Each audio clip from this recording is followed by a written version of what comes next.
नमस्कार, मैं हूं रीनू। आप सभी दर्शकों का अन्नदाता कार्यक्रम में स्वागत करती हूं। हमारे देश का किसान जन का पोषक है, वह श्रम का देवता है, अन्नदाता है। उसमें ही भारत की आत्मा निवास करती है। ऐसे ही किसानों की प्रगति के लिए हम खेती बाड़ी से जुड़ी हुई बहुत सी नई लाभकारी जानकारियां हर रोज सुबह लेकर आते हैं। तो चलिए कार्यक्रम शुरू करने से पहले देखते हैं आज क्या है अन्नदाता में। सब्जियों की नर्सरी तैयार करने की वैज्ञानिक विधि।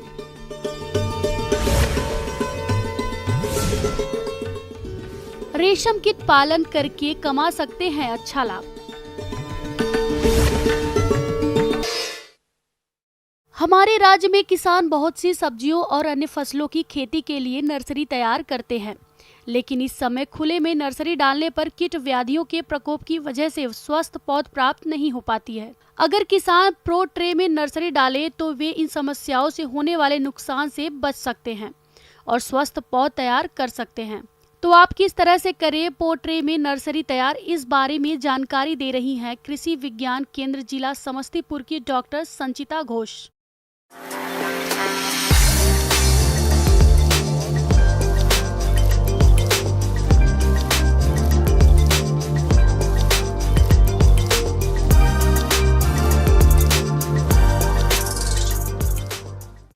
किसान भाई, अभी ये खरीफ का मौसम में आप लोग टमाटर, मिर्च, बैगन इत्यादि फसल का रोपनी कर सकते हैं।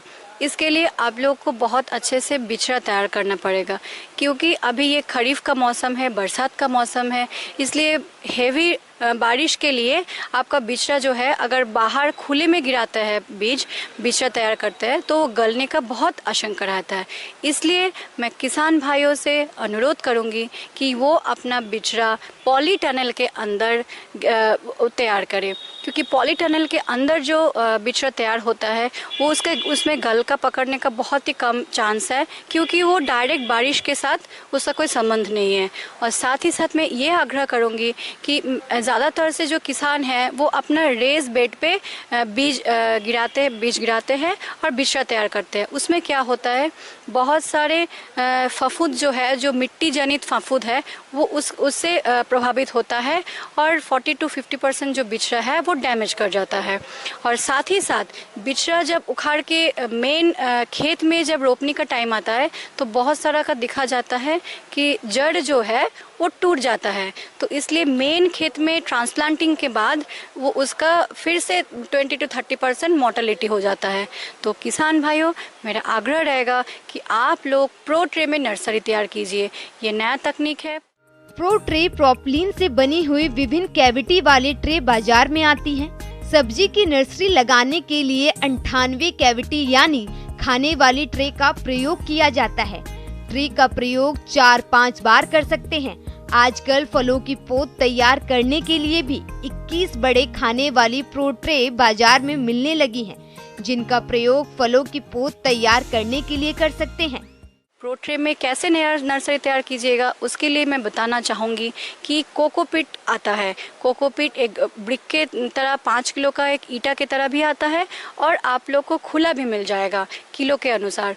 तो आप लोग ये कोकोपीट जो है 2 अनुपात कोकोपीट 1 अनुपात जो केचुआ की खाद है वो बहुत अच्छे से मिला लीजिए। और कोकोपीट को मिलाने के लिए 1 रात पहले उसको भिगा देना पड़ेगा और भिगोने के बाद से अगले दिन सुबह उसको एक पॉलीथीन के ऊपर, प्लास्टिक शीट के ऊपर फैला दीजिए। फैलाने के बाद अगर जब वो हल्का सूख जाएगा, हाथ में लेने के बाद जब देखिएगा कि उसमें नमी ज़्यादा नहीं है, मतलब मीडियम है, तो उसमें 2 अनुपात कोकोपीट और 1 अनुपात केचुआ की जो खाद है वो मिला करके अपना जो है मीडिया आप लोग तैयार कीजिए। उसके बाद ये प्रो ट्रे जो है ये बहुत सारे सेल्स में आता है, छोटा छोटा 98 सेल वाला भी प्रो ट्रे आता है, 120 वाला भी आता है। तो उसमें आप लोग क्या कीजिएगा, ये जो अब मिक्सचर हम लोग तैयार किए हैं वो पूरा प्रो ट्रे में भर दीजिएगा। उसके बाद एक एक सेल में एक एक बीज जो है आपको बोना पड़ेगा। बीज बोने के बाद वर्मीकुलाइट की पतली परत से इसे ढक दिया जाता है, ताकि बीजों को अंकुरन के समय समुचित नमी मिलती रहे। वर्मीकुलाइट में नमी को अधिक समय तक बनाए रखने की क्षमता होती है। अंकुरन के बाद ट्रे ग्रीन हाउस में बेंच या जमीन से उठी क्यारियों के ऊपर रखी जाती है और बीजों के अंकुरन के लिए 20 से 25 डिग्री सेंटीग्रेड तापमान उपयुक्त होता है। यदि तापमान अंकुरन के अनुकूल है तो अंकुरन के 1 सप्ताह बाद सिंचाई जल के साथ आवश्यक मात्रा में मुख्य तत्वों नाइट्रोजन, फास्फोरस व पोटाश और समस्त सूक्ष्म पोषक तत्वों को भी दिया जाता है। उसके बाद बिचड़ा जब 12 से 13 दिन का हो जाएगा, मान लीजिए आप लोग अगाध फूल गोभी रोपण करते हैं, तो उसमें बिचड़ा जब 12 से 13 दिन का हो जाएगा तब उसमें 19-19-19 का एक घुलनशील केमिकल आता है, वो आता है घुलनशील केमिकल दवा आता है। तो वो जो है वो 1 से 1.5 ml प्रति लीटर के अनुपात उसको एक बार आप लोग ज़रूर छिड़काव कर दीजिए। उसमें पौधा में ताकत आ जाएगा और पौधा अच्छा भी हो जाएगा। और उसके साथ साथ मैं बोलूँगी इसमें आपका गलका पकड़ने का बहुत कम उम्मीद है, क्योंकि इसमें आप लोग मिट्टी यूज़ नहीं कर रहे हैं। इसमें आप क्या कर रहे हैं, कोकोपीट और केचुआ की खाद यूज़ कर रहे हैं। तो इसलिए आपका जो बिचड़ा होगा वो बहुत गुणवत्ता युक्त होगी, वो बहुत सशक्त होगा और आपको आगे में इसका बहुत अच्छा फ़ायदा मिल सकता है। किसान भाइयों, अब लेते हैं एक छोटा सा ब्रेक, जल्द लौटेंगे। ब्रेक के बाद एक बार फिर से आप सभी दर्शकों का अन्नदाता में स्वागत है।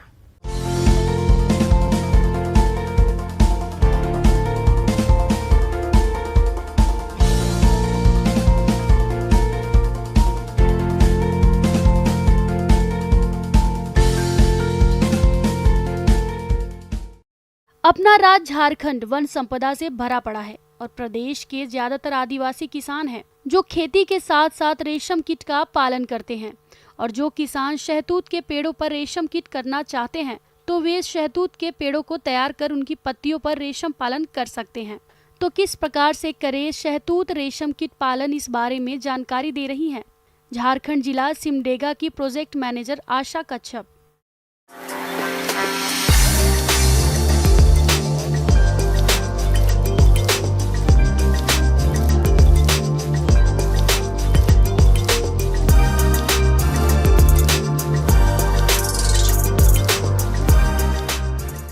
नमस्कार किसान भाइयों और बहनों, आज मैं आप लोगों के रेशम की खेती किस प्रकार की जाती है, उससे क्या क्या मुनाफा हो सकता है, उसके बारे में जानकारी दूंगी। आप सभी जानते हैं कि शहतूत एक तरह का रेशम है जिससे हम लोग उत्पादन करके मुनाफा ले सकते हैं। जैसे कि हम लोगों को पता है कि पूरे विश्व में 4 तरह का रेशम मिलता है, जैसे तसर, मलबेरी, एरी, मूंगा। लेकिन सबसे ज़्यादा पाए जाने वाले जो रेशम है वो मलबेरी होता है, यानी शहतूत होते हैं। उसके बारे में आज मैं थोड़ा बहुत आप लोगों को बताऊंगी कि उसका रेयरिंग कैसे करते हैं, कीट पालन कैसे करना है। शहतूत के पौधों को लगाने के लिए ऐसी भूमि होनी चाहिए जो उसरीली ना हो। उसके साथ ही सिंचाई की व्यवस्था के अलावा पानी का ठहराव ना हो। मुख्यतः बलुई दोमट भूमि शहतूत वृक्षारोपण के लिए सबसे उपयुक्त मानी जाती है, परंतु वहाँ उचित जल निकासी की व्यवस्था अवश्य होनी चाहिए। सबसे पहले भूमि की जुताई की जाती है और इस दौरान उसमें सड़े गोबर की खाद मिला दी जाती है। इसके साथ ही 100 kg BHC पाउडर, 20% इल्ड्रीन दीमक की रोकथाम के लिए मिट्टी में मिलाया जाना चाहिए। वृक्षारोपण करने के 2 से 3 महीने के बाद उसमें 50 किलोग्राम नाइट्रोजन प्रति एकड़ दर से करना आवश्यक होता है। रासायनिक खादों में 350 किलोग्राम नाइट्रोजन, 140 किलोग्राम फास्फोरस और 140 किलोग्राम पोटाश प्रति हेक्टेयर प्रतिवर्ष 5 बराबर भागों में डाली जाती है। कि शहतूत का पहले हम लोग प्लांटेशन कैसे करेंगे या उसको रोपने का तरीका बताऊंगी। शहतूत को 2 माध्यम से किया जा सकता है, एक कटिंग से और एक सैपलिंग से। सैपलिंग का मतलब है पौधों के द्वारा, और कटिंग का मतलब है जैसे कि हम लोग 5 से 6 इंच शहतूत के टहनी को कट करेंगे 45 डिग्री के एंगल में और उसका 2 से 3 भाग ज़मीन के अंदर डालेंगे। उसके बाद ज़मीन के अंदर डालने के बाद में लगभग 5 से 6 महीना में उसका पौधा तैयार हो जाता है। पौधा तैयार होने के बाद में हम लोग उसका रोपण करते हैं, उसका सैपलिंग का या पौधा का। उसके लिए हम लोग कुछ स्पेसिंग करते हैं। जैसे अगर हमारे पास बहुत ज़्यादा मात्रा पे भूमि उपलब्ध है तो उसका स्पेसिंग होता है 3:3 या फिर 6:6 में कर सकते हैं। शहतूत की किस्मों की बात करें तो S1, S1635, कनवा 2S36 आदि किस्मों का चयन करके शहतूत की खेती कर सकते हैं। सिंचित क्षेत्रों में 32 से 35 टन प्रति हेक्टेयर प्रति वर्ष उपज देती है, वहीं असिंचित क्षेत्रों में 10 से 12 टन प्रति हेक्टेयर प्रति वर्ष उपज देती है। अगर हम लोगों को कीट पालन करना है उससे पहले कुछ कुछ बातों का ध्यान देना होता है। जैसे कि हमारे पास रेयरिंग हाउस होता है। रेयरिंग हाउस का मतलब है जहाँ पे हम लोग मलबेरी का कीट पालन करेंगे। कीट पालन करने से पहले हम लोग रेयरिंग हाउस के आसपास का जो वातावरण होता है उसका अच्छी तरह से सफाई करते हैं। सफाई करने के बाद हम लोग 5% ब्लीचिंग पाउडर से उसका आसपास में डालते हैं ताकि कुछ भी जो भी बीमारी हो सके रेयरिंग के दौरान वो ना हो। जितना भी मटेरियल्स या जो भी हम लोग सामान यूज़ करेंगे रेयरिंग के दौरान उसको हम लोग 0.3% स्लैक लाइम से भी हम लोग उसको धोते हैं ताकि रेयरिंग के दौरान कोई भी बीमारी ना हो पाए और हमारा जो उत्पादन है वो अच्छे से हो पाए। रेयरिंग के समय हम लोग को कुछ कुछ सामान की आवश्यकता होती है, जैसे कि रेयरिंग ट्रे हो गया, चंद्रिका हो गया, एंटवेल हो गया, फॉर्मेलिन, चूना या फिर ब्लीचिंग पाउडर, ये सब की आवश्यकता हमें होती है रेयरिंग के दौरान। शहतूत में टोटल 5 अवस्था होता है। पांचों अवस्था में कीड़ा शहतूत के पत्ते खाते हैं।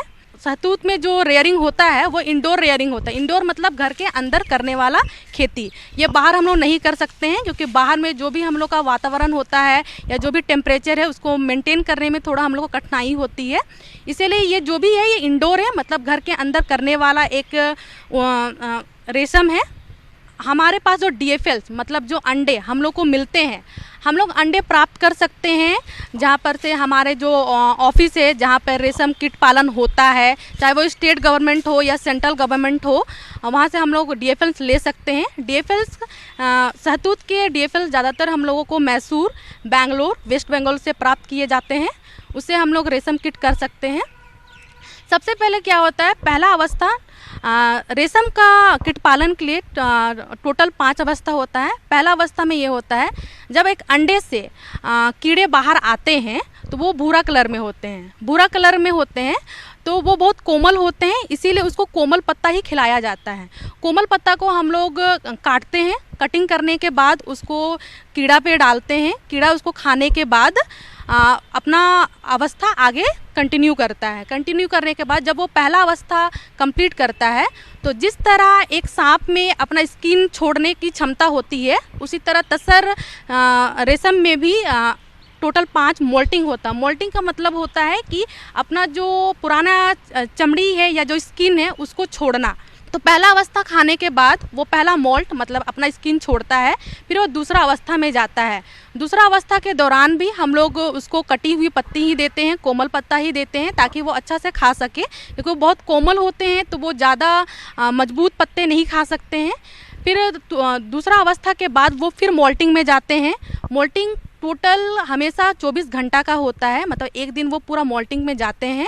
मोल्टिंग का ये होता है कि उस दौरान हम लोग उसको कोई भी पत्ती नहीं दे सकते हैं, उसका कोई भी मूवमेंट नहीं होता है, उसको आराम करने की आवश्यकता होती है। फिर तीसरा अवस्था में जब वो आता है उस दौरान भी हम लोग उसको कटी हुई पत्ती ही देते हैं। तीसरा अवस्था में जब वो मोल्ट पास करता है, चौथा और पांचवा अवस्था में हम लोग उसको मतलब मजबूत पत्ते या जो थोड़ा हरे पत्ते हैं वो दे सकते हैं, क्योंकि वो लगभग काफ़ी बड़े हो जाते हैं, वो आराम से बिना कटी हुई पत्ती खा सकते हैं। इस उद्योग को आगे बढ़ाने के लिए आपको प्रशिक्षण की सुविधा प्रदान की जाती है, जिसके माध्यम से आप यह व्यवसाय कर अच्छी आमदनी प्राप्त कर सकते हैं। इसके साथ ही विभाग द्वारा कुछ विभिन्न प्रकार की सुविधाएं प्रदान की जाती है, जो इस प्रकार के हैं: रेशम कीट पालन हेतु प्रशिक्षण देना, कीट पालन से संबंधित सामान उपलब्ध कराना, रेशम कीट के अंडों को उपलब्ध कराना, कीट पालन हेतु उपकरण की व्यवस्था कराना, कोया की बिक्री करवाना, रेशम कीट पालन हेतु बेरोजगार या किसानों को प्रेरित करना। कुकुन फॉर्मेशन के दौरान वो लोग 1 सप्ताह 2 सप्ताह वो लोग कुकुन फॉर्मेशन करते हैं। फॉर्मेशन होने के बाद हम लोग किसान भाइयों, आप लोग उसको हार्वेस्ट कर सकते हैं, मतलब कुकुन का उत्पादन हो चुका है। आगे और भी हैं खेती बाड़ी से जुड़ी बहुत सी रोचक जानकारियां। यहां रुकेंगे एक और छोटे से ब्रेक के लिए।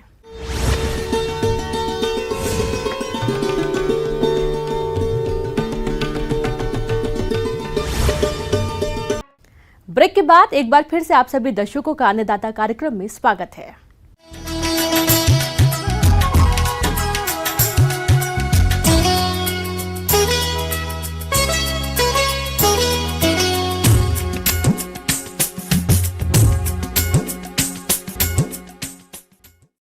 गन्ना की फसल में इस समय कई प्रकार के हानिकारक कीटों का प्रकोप देखा जा रहा है, जो कि फसल की बढ़वार को बाधित करते हैं, जिसकी वजह से गन्ना के उत्पादन में कमी आ जाती है। इसलिए समय रहते इनकी रोकथाम करना बेहद जरूरी है, जिसके बारे में अधिक जानकारी दे रहे हैं डॉक्टर SK पांडे।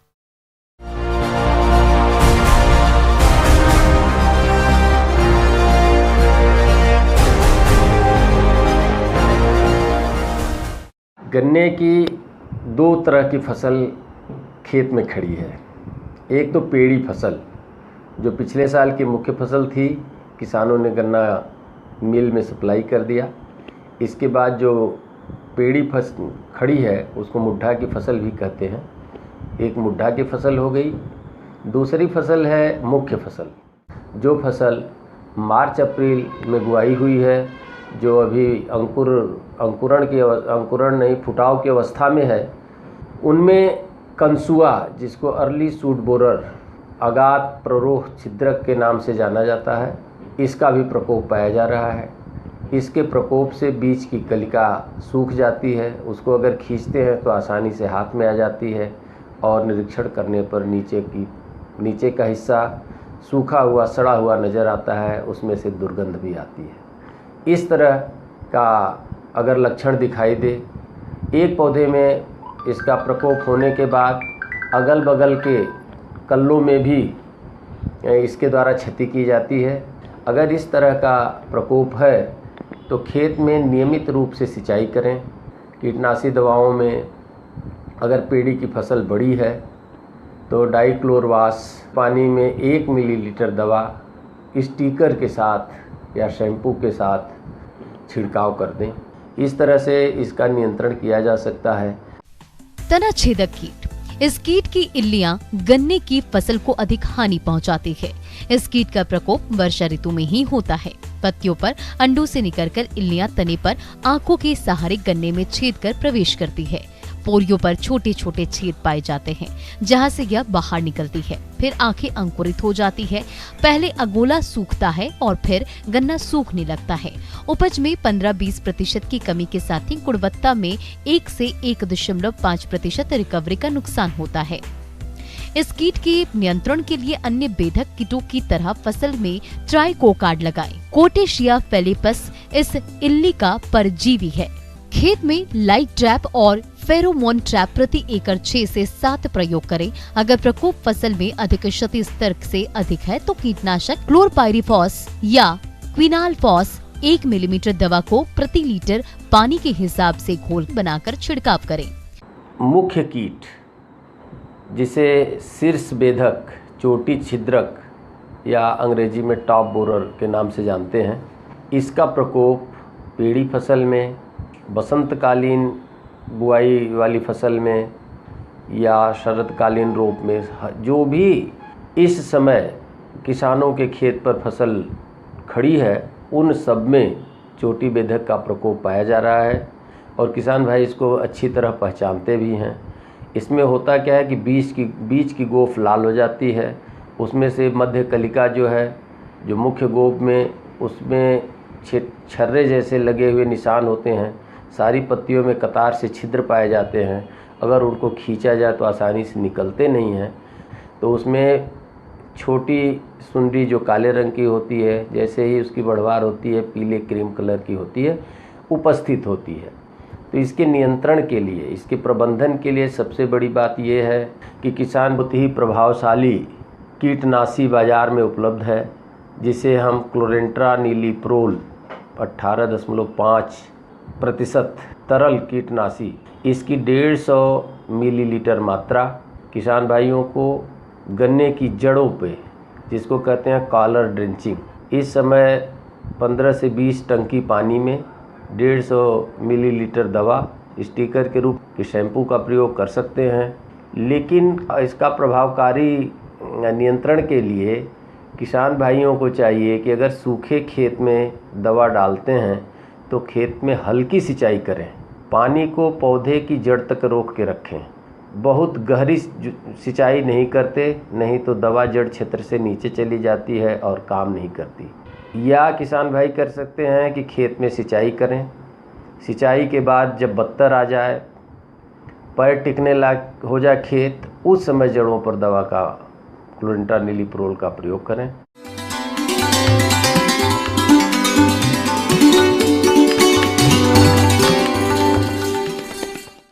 आइए जानते हैं अन्नदाता निःशुल्क फोन के माध्यम से पूछे गए समस्याओं का समाधान। अन्नदाता निःशुल्क फोन संपर्क सेवा के माध्यम से पूछे गए प्रश्नों में से आज हमने जिस प्रश्न को कार्यक्रम में शामिल किया है उससे पूछा है ग्राम बकरौर, जिला गया के कृषक विष्णु सहाय ने। आप पशुओं में होने वाली खुरपका मुंहपका बीमारी की समस्या के समाधान के बारे में जानकारी चाहते हैं। तो विष्णु सहाय जी, आपकी जानकारी के लिए प्रस्तुत है कार्यक्रम का ये अंश। मुंहपका खुरपका रोग, जिसे हम FMD के नाम से भी जानते हैं, ये गाय, भैंस, भेड़, बकरी, सुअर आदि पालतू पशुओं में होने वाला एक अत्यधिक संक्रामक रोग है। खासकर दुधारू गाय और भैंस में ये बीमारी अधिक नुकसानदायक होती है। ये रोग एक अत्यंत सूक्ष्म विषाणु से होता है।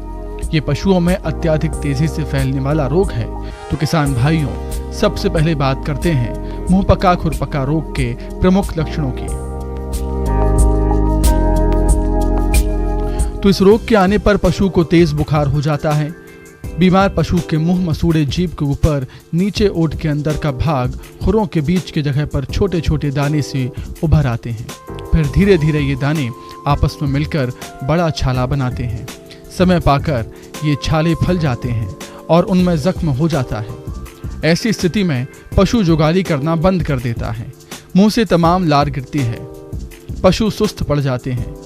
खुर में जख्म होने की वजह से पशु लंगड़ा कर चलता है। पैरों के जख्मों में जब कीचड़ मिट्टी आदि लगती है तो उनमें कीड़े पड़ जाते हैं और उनमें बहुत दर्द होता है। पशु लंगड़ाने लगता है।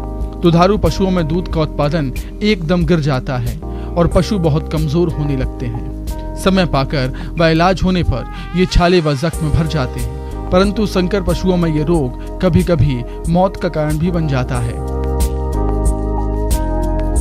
इस रोग के उपचार के लिए सबसे पहले रोगग्रस्त पशु के पैर को नीम एवं पीपल के छाले का काढ़ा बनाकर दिन में 2 से 3 बार धोना चाहिए। प्रभावित पैरों को फिनाइल युक्त पानी से दिन में 2 से 3 बार धोकर मक्खी को दूर रखने वाली मलहम का उपयोग करना चाहिए।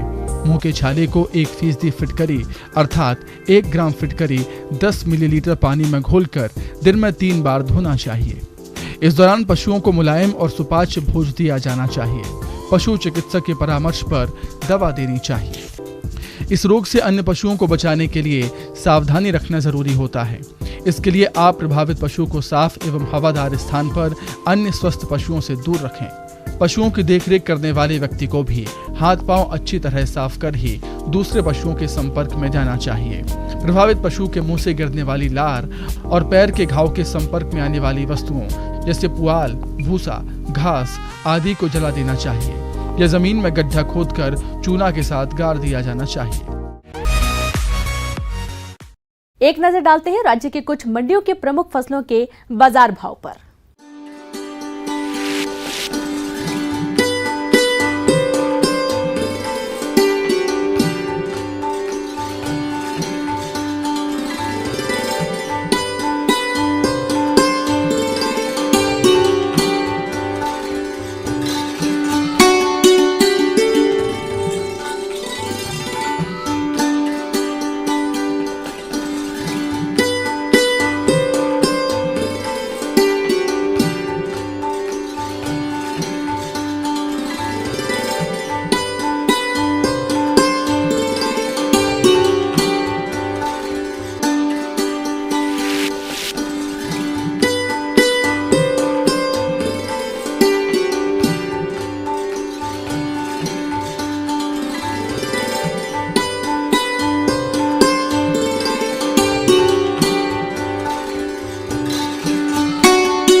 किसान भाइयों, कृषि संबंधित समस्या और सुझावों के लिए आप हमें इस पते पर संपर्क कर सकते हैं। प्रोड्यूसर अन्नदाता news 18 Bihar Jharkhand, Ramoji film city Hyderabad 501512। साथ ही आप हमें ईमेल भी कर सकते हैं। हमारा ईमेल है p18annadatabihar@nw18.com। इसके अतिरिक्त आप हमें निःशुल्क हेल्पलाइन नंबर 1800889216 पर सोमवार से शनिवार सुबह 10 बजे से शाम 4 बजे के बीच संपर्क कर सकते हैं। अब समय हो रहा है आपसे विदा लेने का। कल फिर मुलाकात होगी कृषि से जुड़ी महत्वपूर्ण जानकारियों के साथ। नमस्कार।